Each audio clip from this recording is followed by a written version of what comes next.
maybe good afternoon for some people. Welcome to another episode of the Revolutionary Social Work Podcast. I am one of your hosts, Alicia, I'm Ace.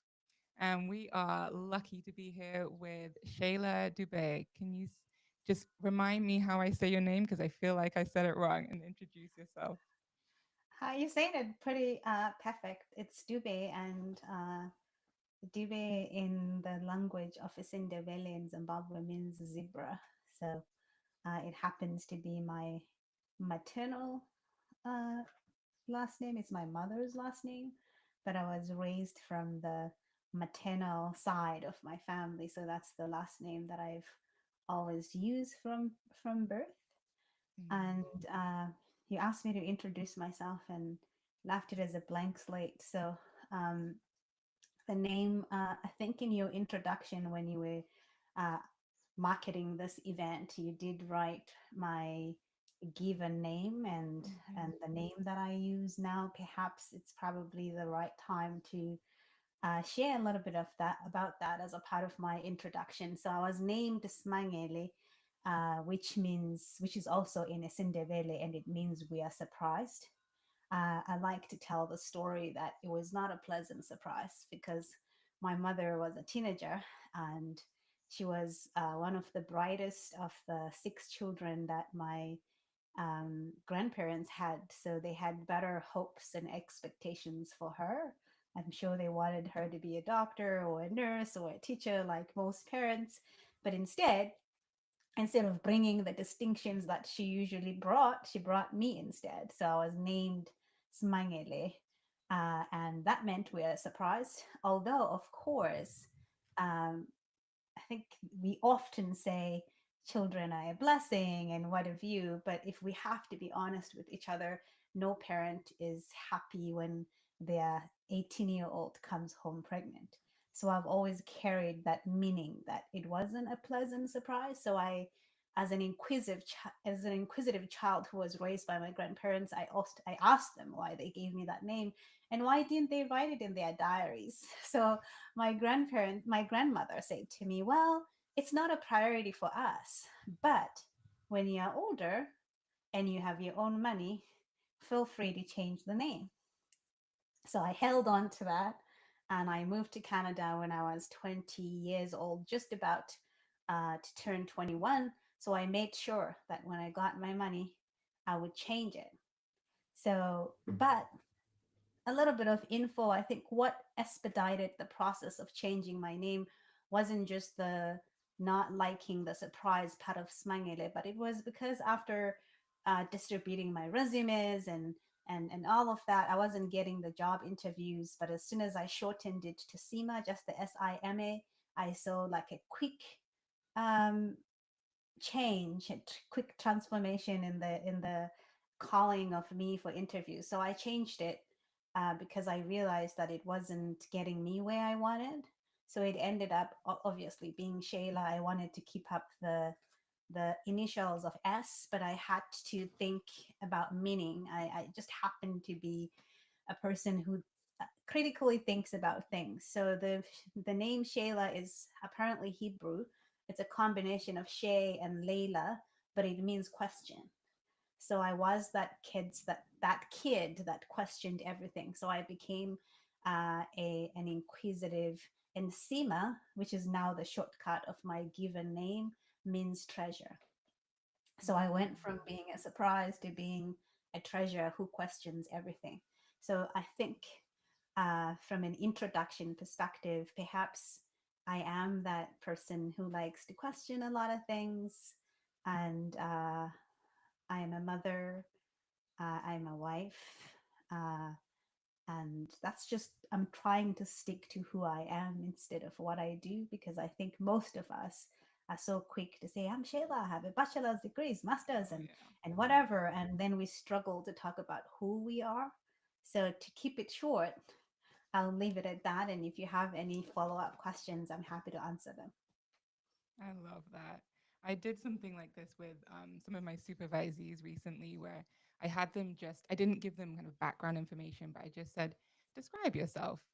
And so many of it was what I am. and what I do. And so then we in all of the big list of things that came, we circled the ones that are really who are we, and then circled the ones that are what. And it was just really interesting to see how many labels we tag ourselves with that are just what, and then we lose that authenticity of who we are.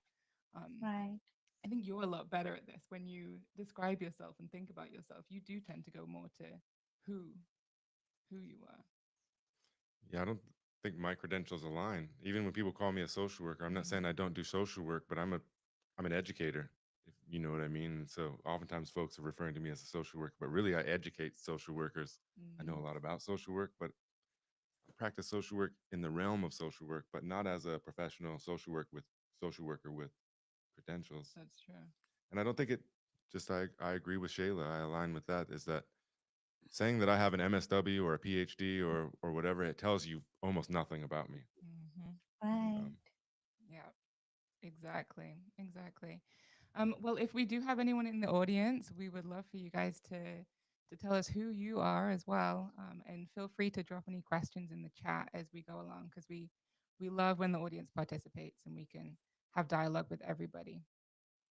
So, yeah, we I've been watching and reading Shayla's insights and wisdom on LinkedIn, on Substack lately, and it's just been really fun. And one thing I wanted to start with because it really stuck out to me, and I think I actually shared this on my page too, is when you talked about four people, everybody, somebody, anybody, and nobody. That story that Oh, you told with I just thought it was oh. beautiful. I wonder if you could start there and just share it with anybody that's listening and with us again. Very interesting because you caught me off guard with that. So, I, as I mentioned earlier on, that I was raised by my maternal grandparents. So, my mom was still a part of my life, but from a visiting stance. So, meaning I would visit her or she would visit. So, when I visited her home, so she lived in the city and I lived in the village with my grandparents. So, when I visited, it was a sign that they had on their wall. So it just caught my attention. So I understood the gist of the somebody, nobody, everybody, that ultimately what that story taught is that when we do not take the initiative to do something, we assume that somebody is doing it. And then in the end, it just happens that nobody does it. So we end up blaming somebody for doing what anybody could have done. So it just always stuck with me as a child as I got to understand that. And then because I grew up in a village, I grew up in a village where everybody participated in almost everything. So when I say that, the example that I can give is that my grandparents, because we lived in a compound, a big compound, um, we had people that helped us. So sometimes there would be two men and two women, and they will just help in in the distribution of chores. So if someone is in the field, someone is cooking. If someone is looking after the livestock somewhere, maybe the cows are lost today, somebody else is going to fetch the wood or something. But everybody participated. So if you came and found us in the field, you wouldn't know who's helping and who's part of the family by blood. So my grandparents raised us that way, that we all participated, regardless of whether you're the person who's visiting from the city or you're like me who grew up and lived in that village. We all knew what our responsibilities were. We knew the value of carrying your water with your own head instead of just eating, right? Because I feel like kids here in the West, um, as much as they are given the opportunities to work as soon as they are 16. I didn't work until I was done high school in terms of what we consider employment, but I was trained in being part of a community where everybody participates. So you find that as much as I didn't have like what you would call regular employment, when I was done school, it wasn't hard to adjust into the employment part of the world, because I was used to participating as part of a household. You knew that you had work to do, whether you're cleaning the house or you're in the fields today. The only day that we didn't work was Sunday. And obviously during school days, Monday to Friday, we didn't go to the fields. But on Saturday, everybody worked and it was not negotiable. My grandmother will come to your room at 4 a.m. and she would take the blanket with her, because she knew that if she didn't do that, we will probably take an hour trying to warm ourselves and what have you. I'm pretty sure someone here would call it abuse, but it was really part of our everyday responsibilities, that we knew that we walk. And what she wanted was, by the time it was hot, it was too hot to be working outside. We would be now coming home because we've been working from 4 a.m. or 5 a.m. or whatever the time was. So that story, if I have to circle back to that story, I think for me it's a reminder of even that African proverb that I feel like has been appropriated, because you see people saying it takes a village to raise a child, it takes a village to raise a child, but rarely do we stop to even question, what does a village mean and what does it entails, who's part of the village. And I think oftentimes we see that village as part of other people being the villagers, not realizing that we are also part of that village and we all have that responsibility. So when we talk about um, a society that raises children as a village, that village constitute parents, teachers, and every person in the community. Because as a child who was raised in the village, if I misbehaved in the community, and believe me, we didn't have any phones or social media, but by the time that I got home, my grandmother would know exactly what I was up to. And I would be held responsible from the community by whoever saw me, and they would actually make it clear to you. There would be no secrecy about it, and you would know exactly who told your grandmother what. So I think, so when I think about that story, for me, that is a reminder that we live in a society where we have to be that change that we wish to see, or we have to be participating in how we want the world to be, whatever that is, if Yes. that makes any sense. Oh yeah, total sense. And I imagine coming, well, how was it when you left home and went to Canada? Was it a huge difference seeing that the way the village and the community connection responsibility was playing out? Absolutely, because in the village, um, you were taught that everybody matters, everybody's important, and there were no titles. So if as soon as I left our home, you interact with each person that you're going to meet on the road. We were supposed to, we greet by saying sabona. Sabona means I see you. And when you say sabona, it was really more than a greeting. It wasn't just hi, it was more so, I acknowledge your presence, I see you, I acknowledge even the presence of your ancestors who walk alongside you. So you really stopped to see people. So, and then I came here, you're at a bus stop and you say hi to people, they look at you like, mind your business. They look at you like you're asking for change or something. So it was even in the subtle and simple things like just a greeting, because in the village, I didn't need to know you or what family you were coming from, you were from, for me to just acknowledge your presence and say hi. If I met 100 people on a day, it means I would talk to 100 people. It was just a simple greeting to say, hello, how are you? And I give the example of me. I started school when I, because my grandparents were teachers, they were elementary school teachers who taught in the same village that that I lived in. I started grade one when I was 4. And she says that I complained that I was too tired of the repetitive nature of preschool and what have you. So I think when she took me to preschool, when she took me to grade one, she expected that it was going to be challenging. I think it was more so to discourage me that, you see, it's not as easy as you think it is, but it turned out to be the other way around. So I ended up really formally starting grade one when I was 4. But I, because we walked everywhere, the grade 7 students and the grade 6 students used to carry me on their neck until my feet were strong enough to walk on my own. So that was just them practicing the community centeredness of collective well-being, because that's how they were taught, that we walk along we walk alongside each other, but we also don't leave anyone behind. So you Mhm. come from that to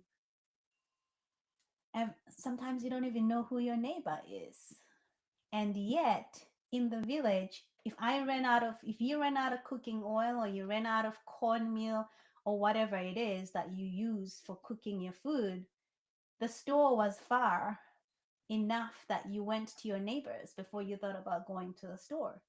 And there was no shame in you asking for cooking oil, because the following day your neighbor could come asking for something else. And that mutual aid, that interdependence part, was just the way that in which we existed, in which it was, I feel like it was a law that was written in our hearts, more than no one set you down to say this is how it was. It's just the way it was. It was the way of life. So then you come to Canada here, and even the way we respected elders. And so when you saw an elder in the community, you knew that you couldn't speak to them in a certain way. And if they say, Shayla, come and go and get that, you wouldn't even question that. But then you come here, it's a whole different story, from the way the students interact with their teachers to just the day-to-day aspect of things. So it was such a culture shock, to be honest. um, Thinking of identity too, I went from being Sima from Zimbabwe, from the Ndebele people, to being Black, a person of color, a visible minority. It was just a whole lot of new terms that I had never heard of before. Mhm. And all of a sudden, I felt like they were imposed on me without my consent. And none of them actually said who I was. They actually said who I was not. So all those changes all at once. And I feel like we don't talk much about what it takes to go from being a majority to being minoritized. Because in Zimbabwe, everybody looked like me. Yes, we did have people from other cultures, ethnicities, and so forth, but I was the majority. And I didn't everybody looked like me. So then I came to Canada, and it was a different story. And I felt like nothing could have prepared me for that, although my mom had been here for 3 years prior to us immigrating. So it was a whole new world, even from learning the things like trunk, how you here call it the trunk, your car, the trunk, and we call it boot, because in Zimbabwe is Mhm. British colonized. So most of the terms are British. So it's a new world altogether. Even when you go to the store, there are some things that you would use. You guys call it ketchup. In Zimbabwe, we call it tomato sauce. So Mhm. things like that, right? So I I think that we need to be circling more on what it means pre-immigration and post-immigration experiences, because the whole integration, assimilation, conformity, and all of that, as soon as you see someone assimilating, it's a testimony of loss. There's something that you're losing in the process, because assimilation is usually a one-sided process. It's not we talk about melting, the melting pot, Mhm. right? The melting into the dominant society pretty much means you're giving up your side of who you are. It's rarely ever an integrative process where you're maintaining who you are while assimilating into the new culture. So I feel like now I'm going into circles, but all of that I feel like there was a lot to learn. And Mhm. I think when you're in a new culture, a new society, there is a part of the conformity and assimilation pieces happen as part of survival, and they happen unconsciously. You don't realize that you are losing a sense of who you are in the process of assimilation. So you start really now, the Shayla from Zimbabwe and Debele is suddenly the black Shayla because that's what everybody calls you. And then in the end, I think after all of that, because I needed to pass my social work degree, and all the books called me that, and so you don't. At first, I was questioning, and then I realized the professors couldn't answer my questions. So in Mhm. the end, you fall into place. You say what you're expected to say, but eventually, lucky enough, I would call it a privilege. If you're lucky enough to live in a society where you're done school, you have the opportunity of then taking a pause and saying, who am I? And I think I'm on that journey now where there's a part of reclamation and remembering who I was before I came here, because it was lost in the process of assimilating, even without me realizing that it was happening. And I think that's what brings us to the topic of Ubuntu, Mm. because when I came here, all I heard was, I am because you are. And it sounded nice on the tongue that I think I adopted it too. And then only to realize later and asking myself, what do I mean when I say I am because you are, when I live in a society that has many hierarchies, and we have people that are unhoused. And mind you, I in Zimbabwe, I had never in the village. So to be specific, in the village, there are no unhoused people. You never find somebody on the streets asking for anything. If you ran out of food, you go and knock on someone's home. There is no need for you to go into the streets because you'll be treated with dignity when you are in need, right? So you go from that to being here, and it's a whole different world altogether. Yeah. And I feel like I've said a lot of things. I, I think a lot of what you said is fascinating, and I think it's a huge critique on this modern Western, if you want to call it Western society, and the way that we live. Just imagine knocking on somebody's door to say that, I'm hungry. Can you help me out? Well, we have a lot of food, but we would, even though we don't believe that, it would still, because we've been raised in this world, it Mhm. would feel weird if that makes sense. Even though I don't, I would Right, totally believe in helping that person out. It still would feel weird to me. Um, right. there's a lot of things I wanted to ask you about, but I wanted to, Kimberly, we'll get to your question in a minute. I just wanted to say good morning to you. Thanks for being here. I'll ask your question in a minute. Um, but you had me thinking about. Uh, I was reading about one of my ancestors, and it was during the times when cars were starting to show up. And he said, he had it in his journal. He had said he didn't like the cars because before then he would know and be able to talk to every single person that came by, and so he knew everyone. And now the cars just cruise by, and now we move to 2025, and how many cars go by that you have no idea who's passing by your house or who's passing you by. So I just wanted to reflect that, but I wanted to take it to education. I'm a professor, a social work professor, Mhm. and when I first started, I really struggled with how to figure out how to get students where I wanted them to be, connected, and being able to even to answer that question, who am I? A lot of students haven't thought about that or haven't been asked that in class.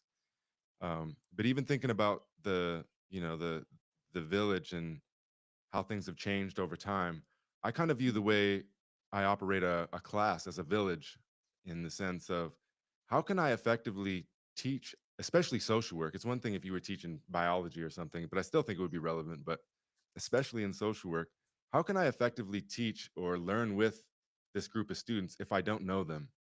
If I don't know them, if I only know what they're there for, how can I just pass on some skills to them, and they're just going to take it? I don't believe in that. And I think the way that I've tried to teach is to try to make it a little, to epitomize the way that you've been talking about things, is in, that the only way for me for us to effectively go through a social work class or a social work program is for us to really get to know each other and to become a village, if that makes sense, together, so that we're looking out for each other, there's spaces for us to support each other because um, you go through a college degree. It's a long process, 4 years plus. You go through a lot of ups and downs, a lot of struggles, and if you're just carrying around a burden all the time, how can we expect you to learn, if that makes Right. sense? And Yeah. so I believe in education to be something more relational, and even I taught a substance abuse class this past summer. Kimberly and maybe some others in the audience are from that class, and the conclusion that we came to is that addiction actually has very little to do with you just overusing a substance. It has to do with your level of connection to your community, to yourself, to everyone else. And so I guess my overarching question to you is, in this modern day world where, like you said, we may not know our neighbor, but we have other ways of connecting. Like right now, we're connecting across continents with you, across Hmm. oceans. My students are from all over the globe. Um, Hmm. how can we what's the importance of us going back to that idea of a village, even when it may not always encompass a physical space, but in the spirit of holding a class together, or holding space, or going through a journey together?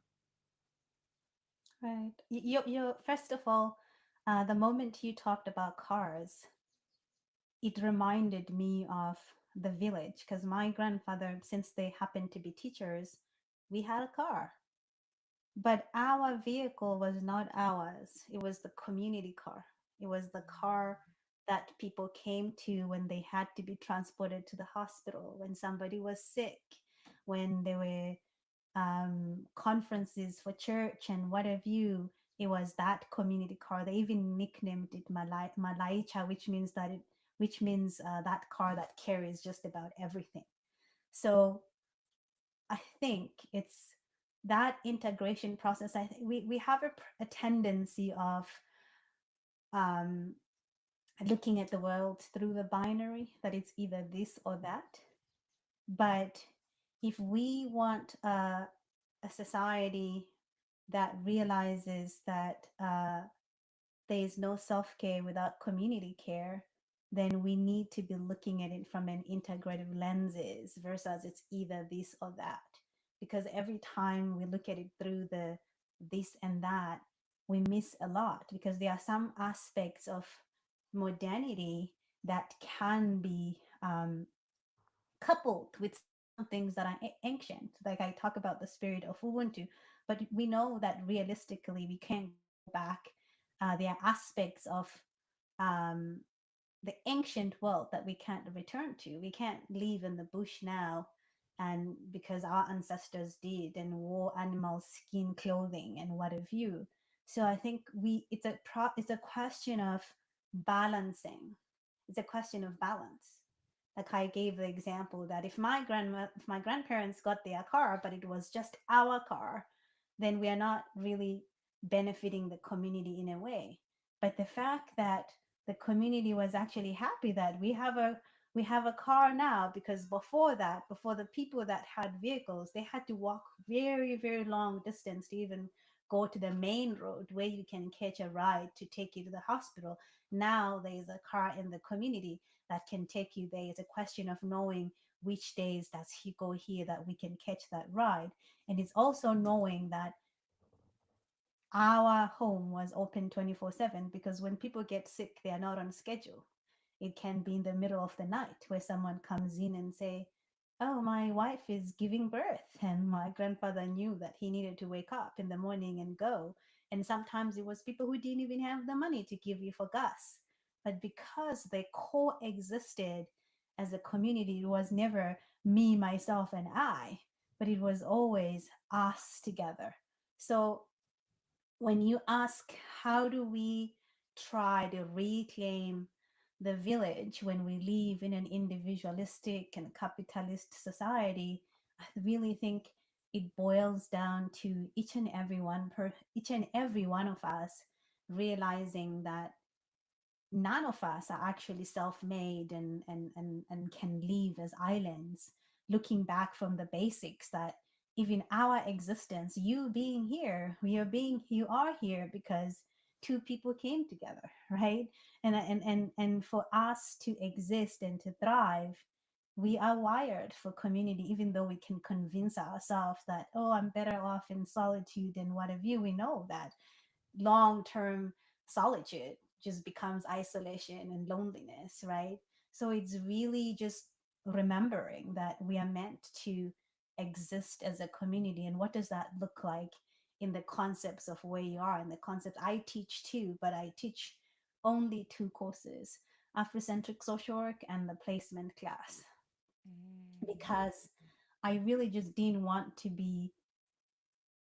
teach for the sake of teaching, because I think we've been in classes where you go in there. I spent 5 years in social work for my undergrad and my master's, and never in those classes was there a mention of enslavement of people of African descent in Canada, even though they were for 200 years. So when I'm teaching Afrocentric social work, I am putting those stories at the forefront, right? So it's really it boils down to the how part, not just the what. Is how do we do what we're doing? Because I find that sometimes we mean well, but we find ourselves, even the people that call themselves anti-oppressive, anti this, anti-racist, but we use the same tools that were used to oppress, even when we think we are when even when we mean well. Maybe let me put it that way. So I think it's a question of, beyond the intent, what's the impact of what we're doing and how are we doing it?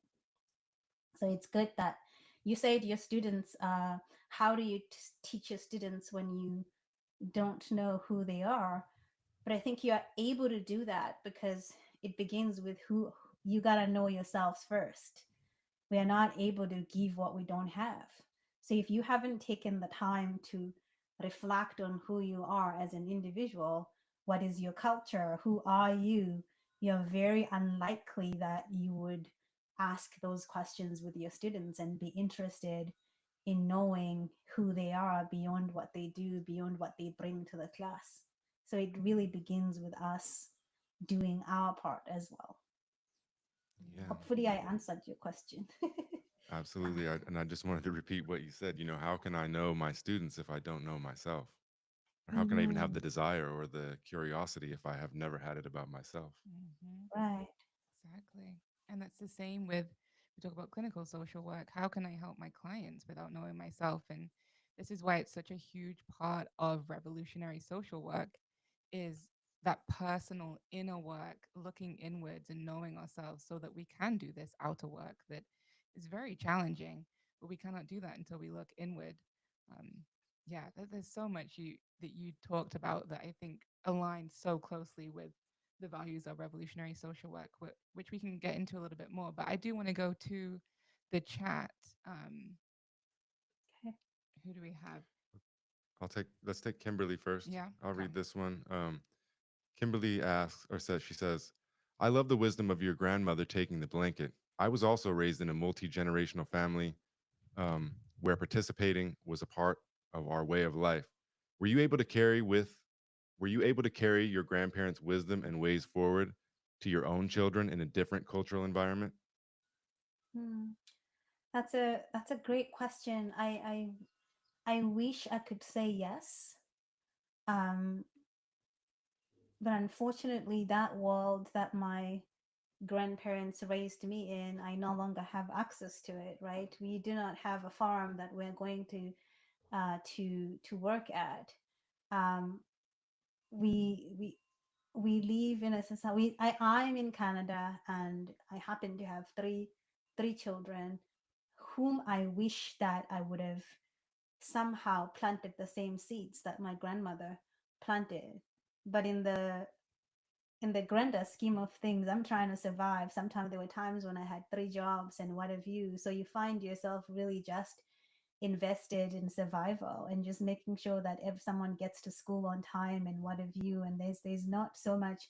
I don't have that village that allows me to be able to benefit from the village in the way that I did. The only reason my grandmother was able to impart the knowledge that she did is because we existed in a village that allowed that. If she wasn't the one teaching me, there was somebody else, whether it's the aunt or whoever is at home, because it wasn't just us. But here, I don't have that support system. So for the most part, you're really trying to get things done. You're on survival mode instead of thriving, because the village system allowed us to exist as a community in a way that allowed that knowledge passing, the oral traditions, the stories to be told. And unfortunately, I don't have that. I do the best that I can, but I acknowledge that I didn't, or I haven't. I tried to the remnants of it, perhaps the few stories that they've had, but not in the way that I benefited from Mhm. being raised in a village. Yeah.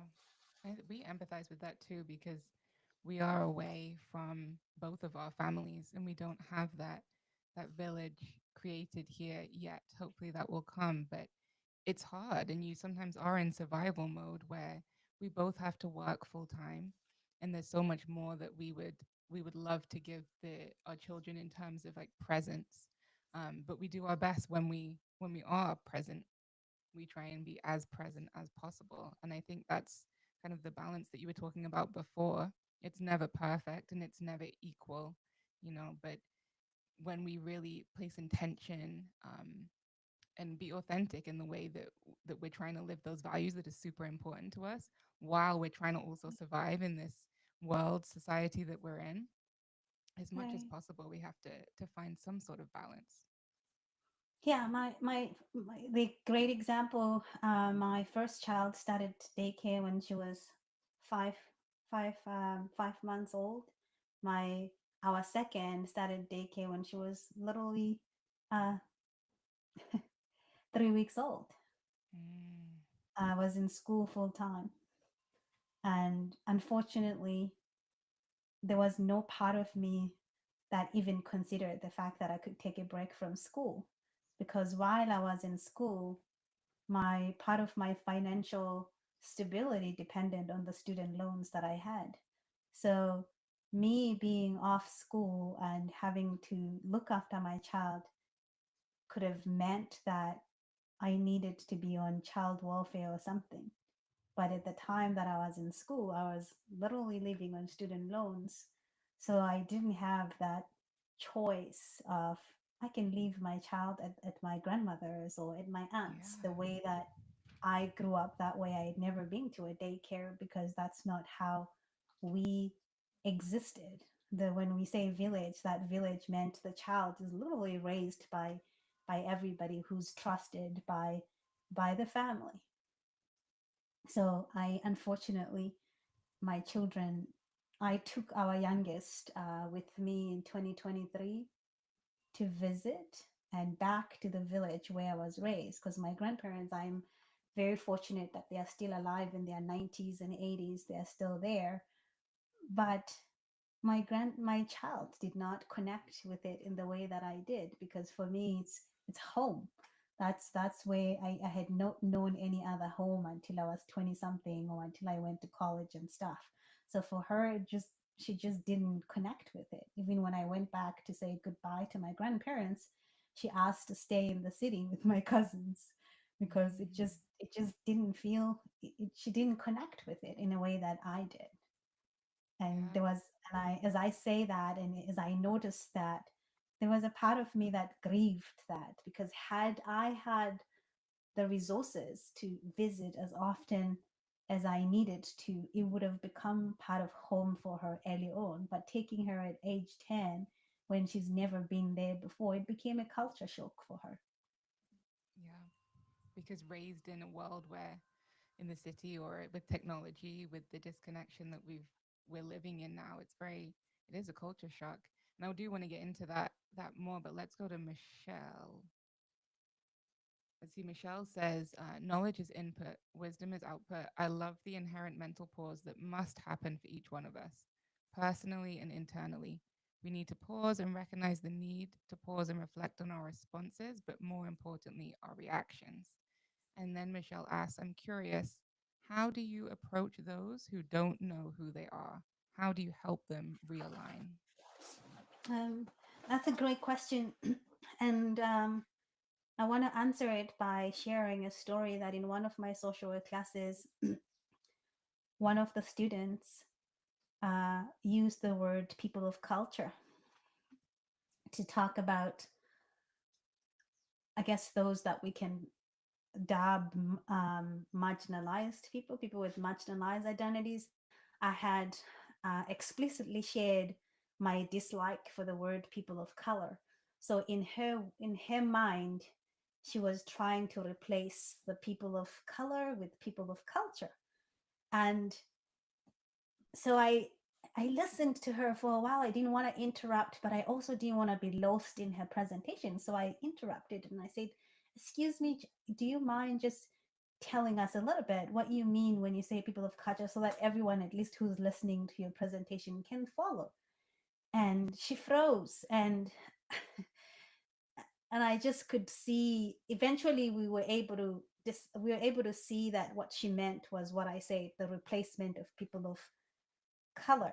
So it occurred to me that she did not consider herself as a person that has culture. If she is comfortable to say people of culture, which means that she thinks that they are people who do not have culture. And I think that's what I've realized with what I call our melanin lin people of European ancestry that have been taught that they are white. Most of them, because I don't want to put it in a blanket statement, because there's always people who are doing their work. But I think there's an understanding that they don't have a culture. But everyone has culture. It's a question of whether we are connected to it or not, right? So, what do I do when I when I interact with people who do not know who they are? I start with really just acknowledging, right? Meeting people where they are, acknowledging that fact that there are many factors that contribute to many people being displaced, many people being disconnected from who they are, and that we can still be curious enough to research from the remnants that's left, whether you have a grandmother or an uncle or something, that there's always some that first step that we can take, and there's always seeds that we can plant and grow.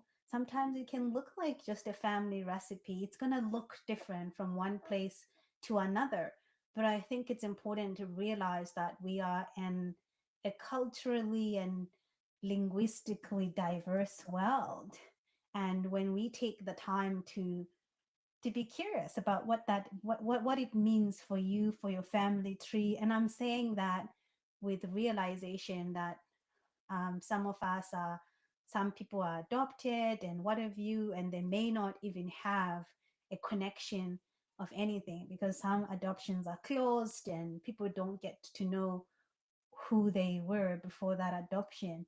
So sometimes it's really just understanding that our stories are fragmented, but we are not broken as a people.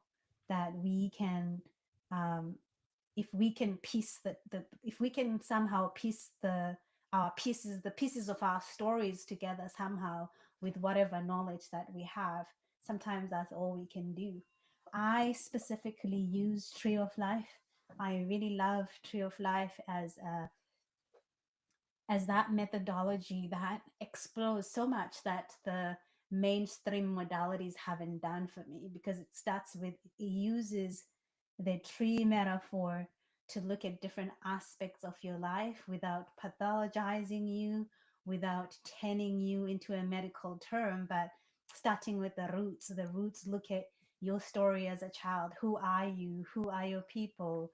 What um, lessons and knowledge were passed on to you when you were a child, and all of that. So I have found it to be an intercultural and transcultural tool that I use a lot, because I've used it with indigenous people, I've used it with people of European ancestry, people of African descent, Asian people, and just about everybody, because we all have stories, we all have roots, we all have a culture somehow. And even sometimes, even just naming the fact that I am disconnected from who I am is the beginning of that journey of curiosity, because sometimes we are not given those opportunities to stop and reflect and even ask who I am. And sometimes it just begins with asking people, what does your name mean? Who named you? What are the stories Mm. behind your name? Because even our names on its own, sometimes they tell a colonial story. My grandparents have English names, and that's a testimony that they were born under the Smith rule during the time that Zimbabwe was under British colony. So obviously their grandparents were trying to survive the colonial era.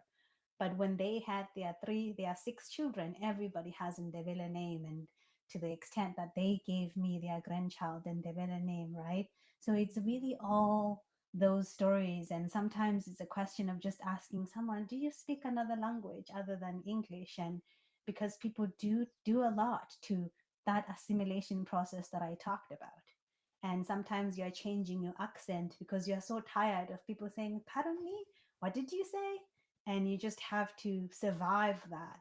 So it's there's many ways to approach who we are as people, whether it's through names or language, or even learning the story of immigration, that your family have been living in this country for so much. How did they get here? What is our relationship with the land in which we reside? I think there's really just too many ways of approaching that topic. And if you had asked me this question a while ago, I would have used the term killing two birds with one stone, until I Mm. met somebody who said feeding many birds with one hand. and Mm. and I I love just thought that. that was a beautiful shift, because our language has a lot of violence embedded in it that we Yeah. sometimes don't even question that. So what where how did I get to the feeding many birds with with one hand? I was talking about the tree of life, right? Even in the when people are exploring their stories, there's so much healing that happens there, but not from a clinical mainstream perspective, that we treat people as we are treating. Even the word treatment, right? It Hmm. implies that something is being fixed, but there's be something beautiful just about stories being shared. Who are you? Who are your people? The leaves of tree of life represents the most significant people in your life. So even beginning to name that, if you find yourself struggling and you can't even name anybody, that alone is a revelation of something that needs to be explored. And how are you receiving that? How is your nervous system when you're realizing that I literally have nobody? Do you have nobody because you've secluded yourself, but yet the village is there, or the village has shunned you, right? Because there's many ways that we can look at a story. Yeah. I really appreciate you bringing up not pathologizing people's just human experience. And I try and do that all the time in my work. And that's where I think you've seen the circle of self, the framework that I live by, but also share with anybody I'm working with, because it isn't about pathologizing the challenges that are going on or the experience that you've had. It's about looking at different elements in different areas of your life and asking questions, like you say, and getting to know yourself more. I laughed when you said about accents, because I find myself doing that a lot. I'm from the UK, and so specifically asking for a bottle of water is one of the Mhm. hardest things, because everyone looks at me like, "Huh?" And I'll What? be like, "Tell me, Ace, say what I need." And I'll sometimes I think we've talked about in the past, like, see if I say it different, but then that's me changing myself again, you know. Yes, But it does make me insecure sometimes, and I really have to absolutely. ask myself, why am I so insecure about that? Um, Right. yeah, I'm glad you brought that up.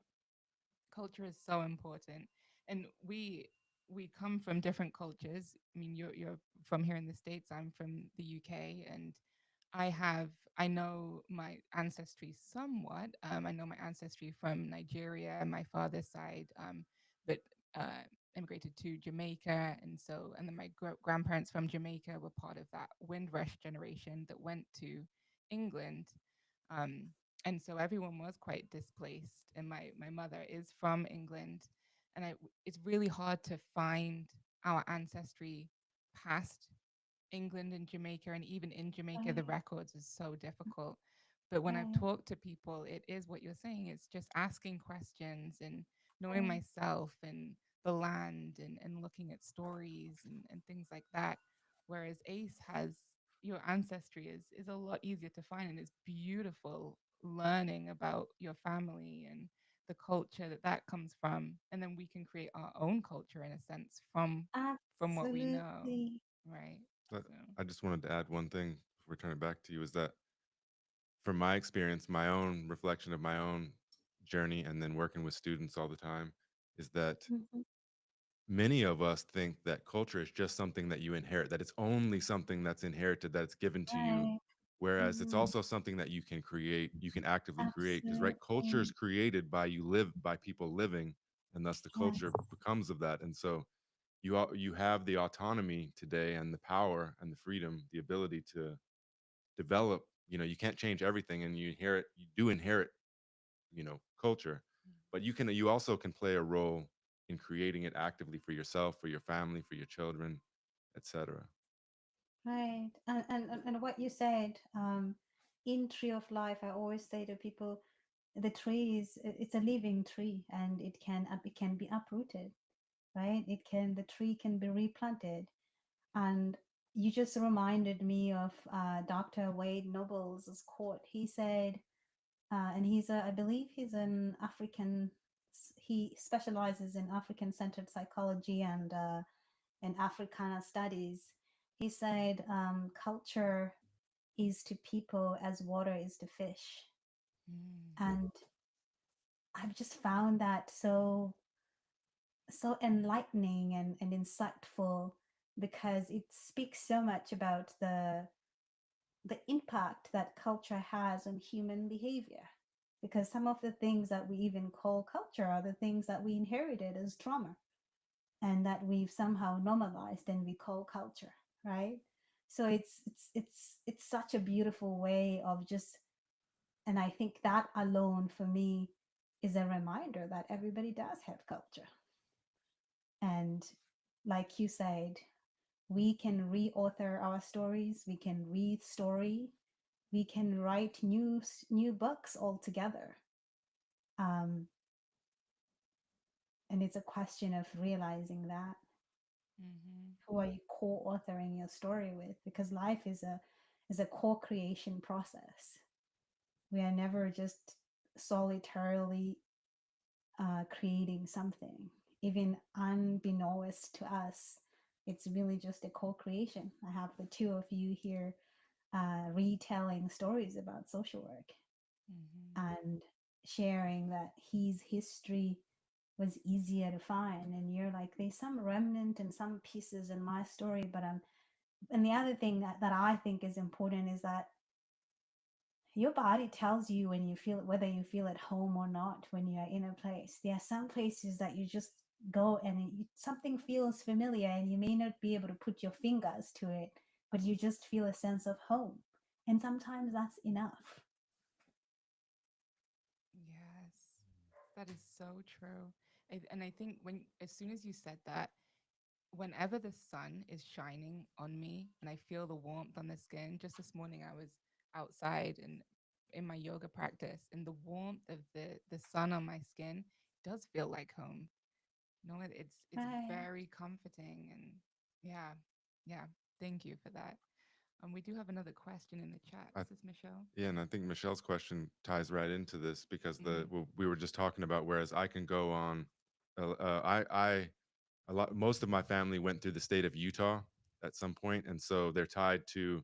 Although we don't have any affiliations really today, there's a there we're all tied to the LDS, the Mormons, um, back in the days, and they did one thing that they do a really good job at is taking genealogical records and collecting those things. And so for me, I can go online and I can find stories, anecdotes, journals, all kinds of things that have helped, Right. fill the hole that was inside of me that I didn't, things I didn't know. Whereas Alicia's got to look a little deeper in a different way. And I think we both have to still do that looking inward and Mhm. reflection. And so just in a precursor to what Michelle's question coming up is I think that one of the ways that you can do that is you have to listen to yourself inside that inner voice, that heart wisdom, intuition. There's a lot of different ways that people describe it, but it can be hard to wrap our head around it at first.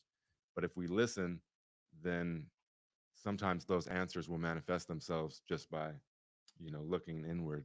You want to Mhm. read Michelle's question? Yeah. So Michelle says, for myself, that knowledge of my own Western white culture compared to indigenous feels empty. That I don't have a culture except that which is demonstrated by a society that doesn't know who they are either. So, how do we find that ability to connect to something that we have never known? Separation, isolation, and stigmatization are encouraged from both sides. So, how do we explore or help others to identify and connect with no cultural foundation? Right. Yeah, you know what? That's a great question that I may not be qualified to answer to some degree because I do realize my privilege. I happen to have that privilege of being raised and being born and raised in the lands where my ancestors are from. So when I talk about reclaiming and going back to something, it's because there's something to go back to that I have known.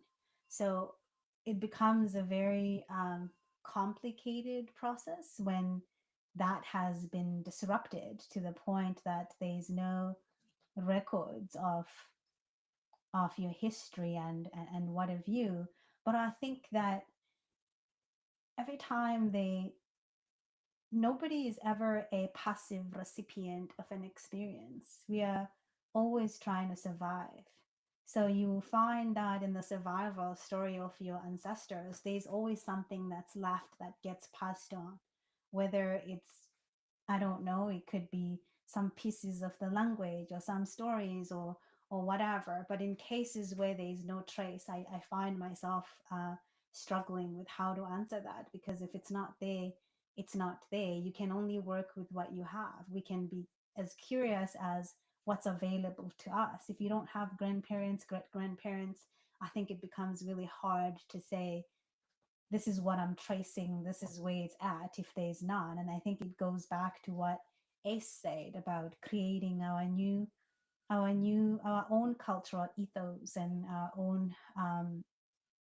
own stories. And I think the part that can be hard is when we are in a society of division where we are often talking about cultural appropriation and what have you instead of just focusing on appreciation, because I think at the end of the day there are some things that are hard to say this one was started by who. It just pushes us further to division. I've seen the Beyonce story about her hair being blown and some allegations about what that means. Yet there are people of African descent who also have hair that are blown. They may not be majority, but we do have some.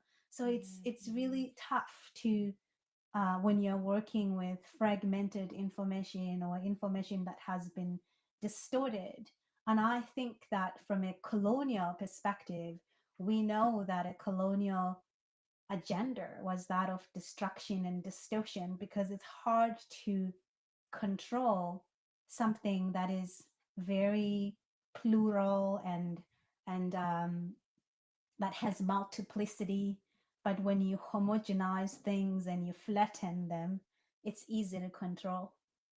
So perhaps the stories of why the disruption happened to begin with and the disconnection and displacement are also part of that story of understanding history as well, in terms of who were we before the migration happened or the displacement and what have you. We may not have definitive answers, but part of exploring that those stories on its own, the multi stories, the multi layers of stories, is just part of that process of understanding that I may not know this, but it doesn't mean that I am I'm broken as a person. It doesn't mean that I'm cultureless. It just means that I'm disconnected from my culture, but I do have a culture that I may not be aware of. So going forward, I am creating my own stories and my own culture and passing some. You start your own traditions with your family, with with, if you happen to be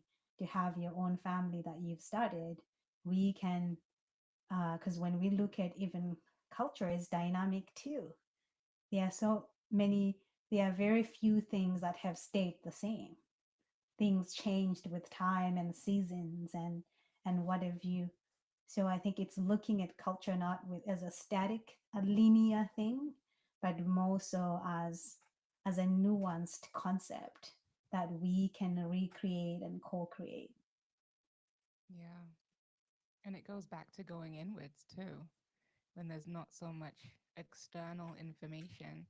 And a lot Right, of my focus right now has been on how we can quiet the noise of the world right now and go right, inwards, because there's so much that's pulling us out, the right, distraction and the devices, let alone I was talking to someone the other day about the social media, but especially like the short form content, the TikTok, the shorts, the reels, and how much that's just constant one dopamine hits every time you scroll, but also it's right, just distracting, pulls your mind this way, then that way, then this way, then that way. right, And even when you turn right, it off, your mind is so scrambled. It's so hard right. to shut that noise off. And so, what can we do to reduce that? And we do have control over that. It's hard because we're like so consumed by all of it, it's everywhere.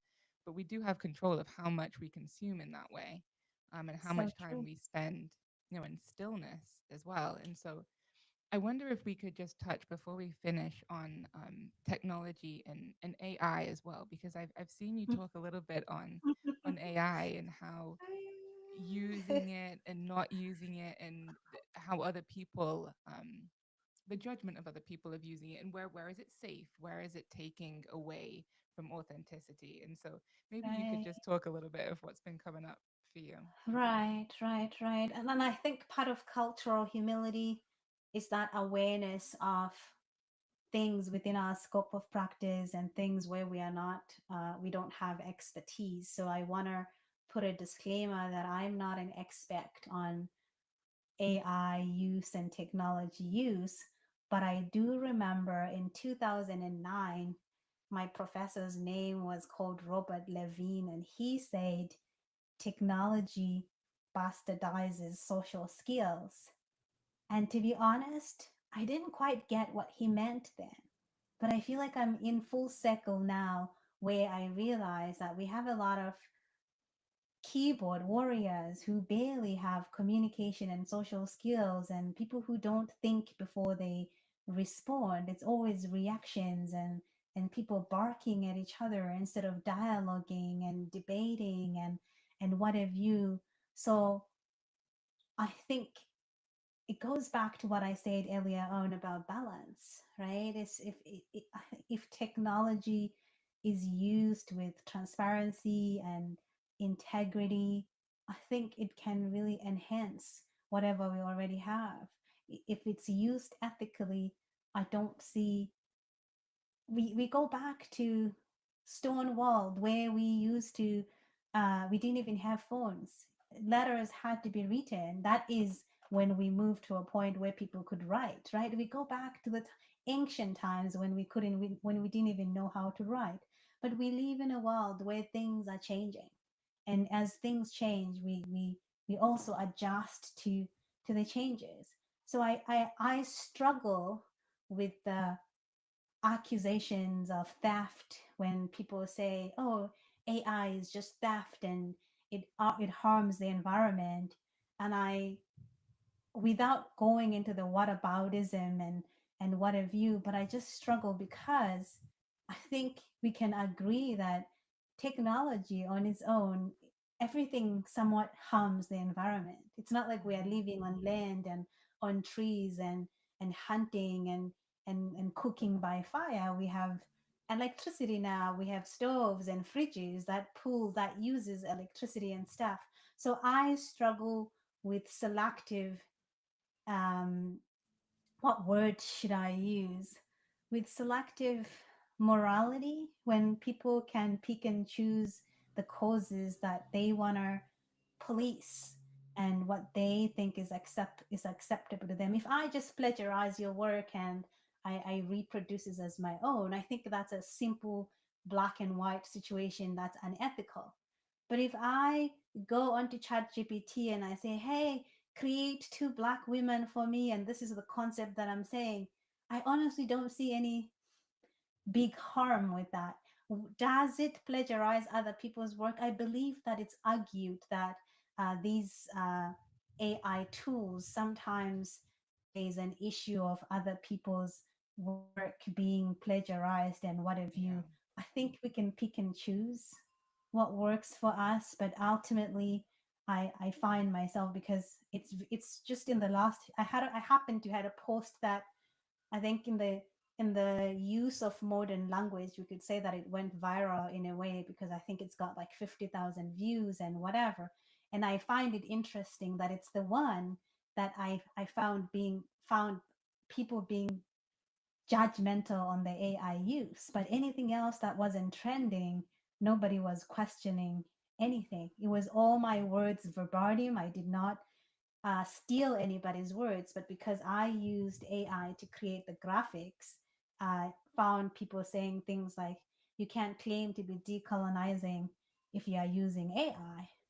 And I think that in that case, then we should all be living on the land, because even the aeroplanes, they harm the environment. But if I didn't have them, I wouldn't be visiting my grandparents. I wouldn't be even in Canada right now. So Mm-hmm. I struggle with when things are looked at from an extreme and absolute lenses. I think it's a question of us balancing integrity and transparency and ethics. There are some people who actually specialize in, I believe, ethical use of AI and what have you. And I think everything has its own limits. But I would be curious to hear what your thoughts are, because I find myself in just in that middle. Mm-hmm.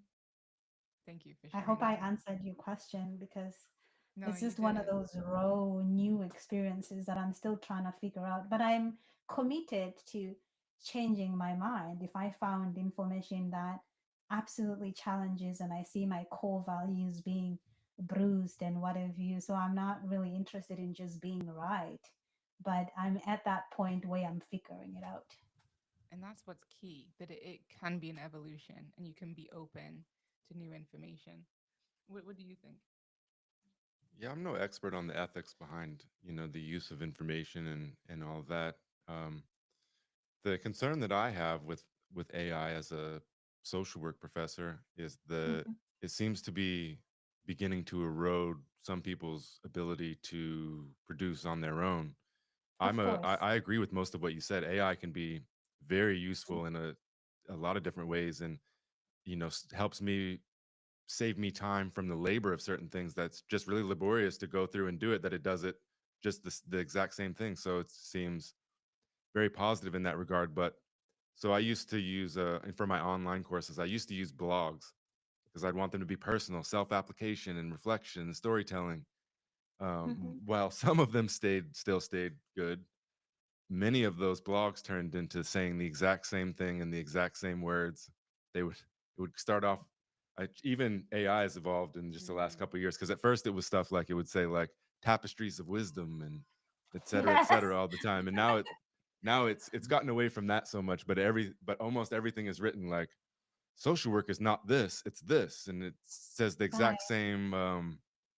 I don't know what you want to say, patterns of speech or Yeah. patterns of writing, Yeah. and I just worry that folks won't be able to do that for themselves, and I think what you Right. essentially want is, if you're talking about somebody writing a journal or reflection, is, for them to be thinking and going inward and writing it down. So Yep. if you're putting that into Chat GPT, there's something that gets lost along the way. Absolutely. Mm-hmm. Um, Yeah. Yeah. So it goes back to the bastardization of social skills, right? If we can't Mm-hmm. critically think on our own and we are relying on it and depending on it, and as a professor as well, I want my students to be able to challenge things and think on their own without chat GPTing everything. But I also realize my limitations, that I probably wouldn't have a way of actually confirming that this is somebody's uh, independent thoughts or not. So it's a reality that I have to live with. Yeah. Yep. I'm at the point now where it is, if ChatGPT or technology is enhancing my skills Mm-hmm. and my creativity and Mm-hmm. all of that, then that can be beneficial. But it's when it stifles me and when I start to realize, oh wait, I could do that myself. I don't need to Right. ask ChatGPT that, right? Um, Right. yeah, that's where it's key for me. And we were talking to someone yesterday, and it just reminded me of, we can, there's certain things, like you said, there's a lot of things that are harming the environment and Yeah. our minds and things like that. And social media, I have such a hard relationship with it because I just think Right. there's so much that's harming in social Of media, right? course. But if we can take some of that energy and transform it into something positive and put more positivity out there on social media and more love Right. and more learning and authenticity, then I don't think that's a bad thing. And that's where I'm at right now. Right. If we can Me transform too. it, knowing what energy we're putting out there and what energy is coming back to us too. Right. Yeah. I have a question I've been waiting to ask a little bit Hmm. before we get out of here. And so, one of the values of revolutionary social work is to recenter, indigenous African wisdom stories, things like that.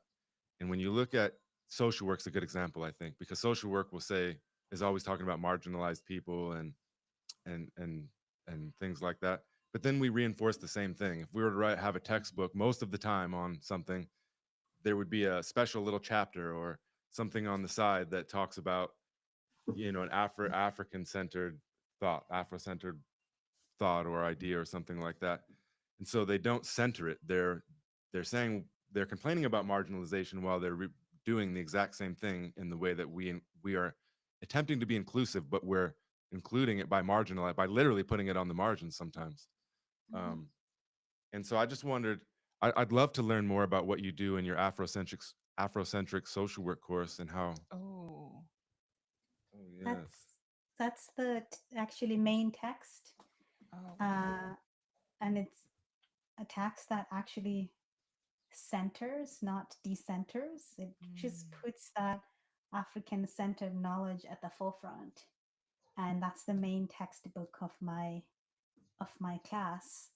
And all the readings beyond the ones in this book, I can say it's actually the reason I said yes to teaching that course, because it's not done as a performative allyship or a tokenistic way of, oh, we just have this course. It's actually a course that really centers the African centered ways of knowing and being and coexisting. Um, they did the research, and of course I tweaked the course somehow, the course outline, so that it it felt relatable to me. But I always start it with, are you too familiar with Chimamanda Ngozi Adichie, The Danger of a Mm. Single Story? I start today with my students as so that I am planting the seeds and setting the tone of what the class is going to focus on, because I love that danger of a single story was part of my mandatory videos when I was in my undergrad 19 years ago. I feel so ancient now. And there was something about it, that just that idea of the danger of a single story. In this case, the single story is that dominant story, is the Eurocentric story, that social work is not only founded on. The foundations of social work are really on that single story. So when we bring in um, indigenous knowledge systems to the forefront, we are doing that reclamation and recentering that you talked about. And when we look at colonialism and just how it manifests, usually the researchers or the scholars of decoloniality have put it under the coloniality of being, coloniality of knowledge and coloniality of power. And I think when you look at those three tenets of how they interweave, you realize it goes back to what you say. The coloniality of being talks about how colonialism disrupts and distorts who we are and our sense of being, and then the power piece is just that Eurocentric hegemony, right? That we talk about whose knowledge are we learning, whose stories are being told, and by who. And again, it goes back to that. And then the power and knowledge piece, I think they go hand in hand, right? They've called it epistenicide and other ways of how you distort a people's language, a people's culture, so that because you're easy to control when you don't know who you are. I will Mhm. come in today and call you a monkey, and you're gonna start jumping like one because you don't know who you are. But when you know who you are, even when I come in with these theories and these labels and acronyms, it's very easier for you to resist that when you know who you are. And so when you talk about how do you do that, I think it's courses like this one. In Canada, there's three colleges, there's three universities. It's University of Calgary, the Trent University, and University of Dalhousie. And I can tell you that we have, I don't know how many schools of social work we have, but it's only those three that have adopted the Afrocentric social work course. So you can see that we have a long way to go, but I think we always start from somewhere. When you start from somewhere, then you can grow and nurture those seeds. Yes. Oh, thank you. And that's what revolutionary social work's been about. It started some this tiny little seed that we've had, and it's growing organically, just like yeah, Afrocentric social work.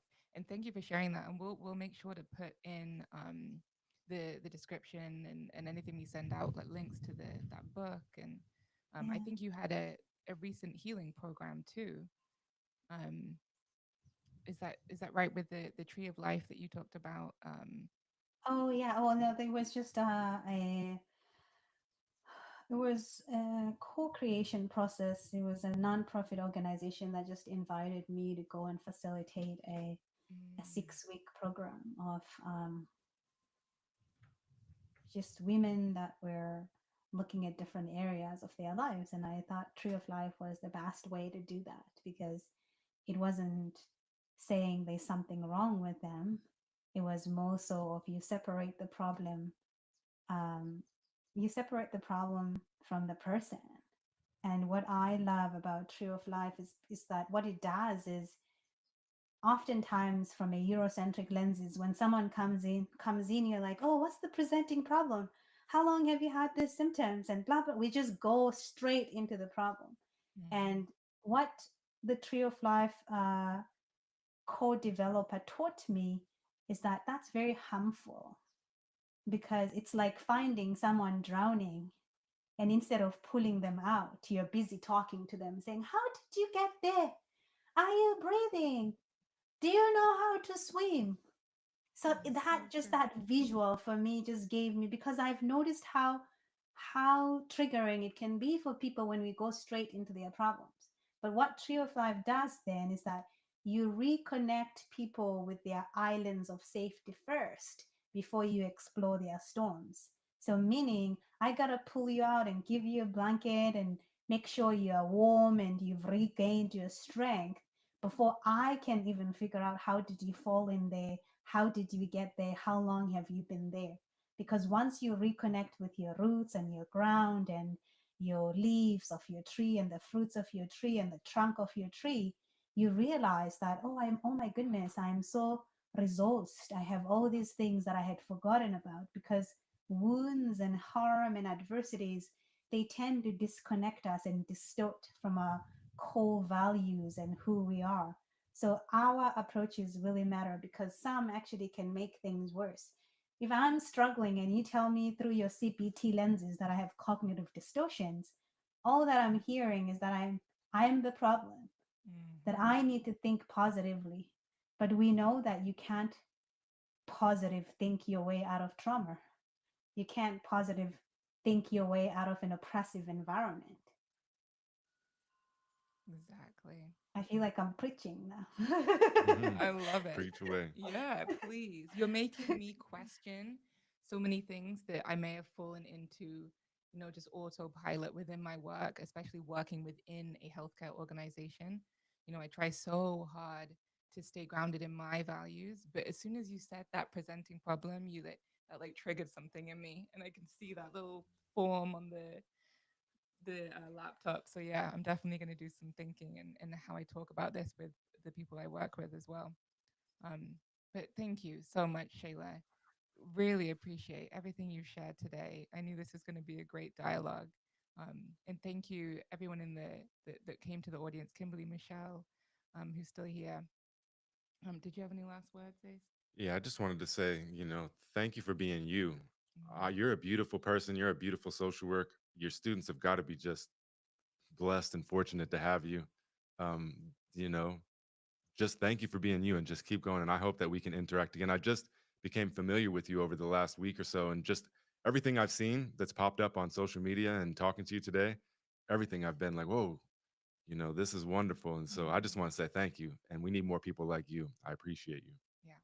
Thank you for having me, and most importantly, thank you for building a table and extending those invitations where these conversations can be had. So it was such an honor to be with you too, and center revolutionary social work.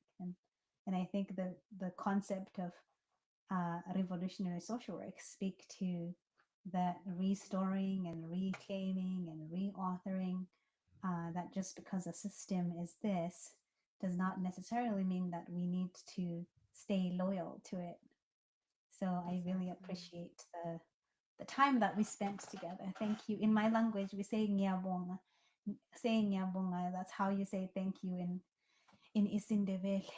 Mm, thank you so much. We appreciate you. And we will hopefully continue to be in dialogue and connection, Of course. community, and conversation. So hopefully more to come.